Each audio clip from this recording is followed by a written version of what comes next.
தான் நாங்க வந்திருக்கோம். நாங்க ஒண்ணும் உங்க மக கல்யாணத்துக்கு வரல. தேவையில்லாம எங்களை ஏதாவது பேசுனீங்க அப்புறம் நல்லா இருக்காது சொல்லிட்டாமா. ஏதோ பெரிய மனுஷனாச்சேன்னு பார்த்தா ரொம்ப ஓவரா பேசுறீங்க. ஏக்கா நீ பக்கம் போலாம் வா. நாளை பாரு.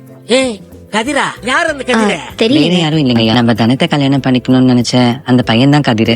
அவருக்கும் அவர் அத்தை பொண்ணுக்கும் கல்யாணம் முடிவாகி இதே கோவில்ல தான் 20ஆம் நம்பர் தூண்ல அவங்க கல்யாணம் நடக்க போகுதுங்க ஐயா. ஏண்டி நம்ம தனத்தோட கல்யாணம் நடக்கிற தூணுக்கு பக்கத்து தூண் முடியாது? நீங்க மட்டும் கொஞ்சம் மனசு வச்சிருந்தா இதே கோவில்ல இதே முகூர்த்தத்துல கதிருக்கும் தனத்துக்கும் கூட கல்யாணம் நடந்திருக்கும். தனம் வாழ்க்கை முழுக்க சந்தோஷமா நல்லபடியா இருந்திருப்பா. வாய் மூடுவா. எங்க வந்து என்ன பேசிட்டு இருக்கீங்க? என் பொண்ணு கல்யாணம் பண்ற இடத்துல வந்து பேசுற பேசாமா இது?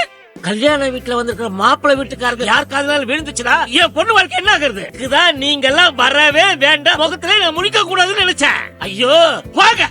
ஏதோ ஒரு கல்யாணத்துக்கு வந்தேன்னு சொன்னீங்களே, அந்த கல்யாணத்துல அர்ச்சதை போட்டுட்டு சீக்கிரம் இங்க இருந்து கிளம்பிப்பாங்க. என் பொண்ணு முகத்திலயோ என் முகத்திலயோ யார் முகத்தாம போங்க. எங்களுக்கும் உங்களுக்கும் எந்த சம்மந்தமும் கிடையாது. போங்க போங்க. அக்கா வாங்க போலாம். வாடி. ஐயா பாத்தியா, நல்லா பாரு.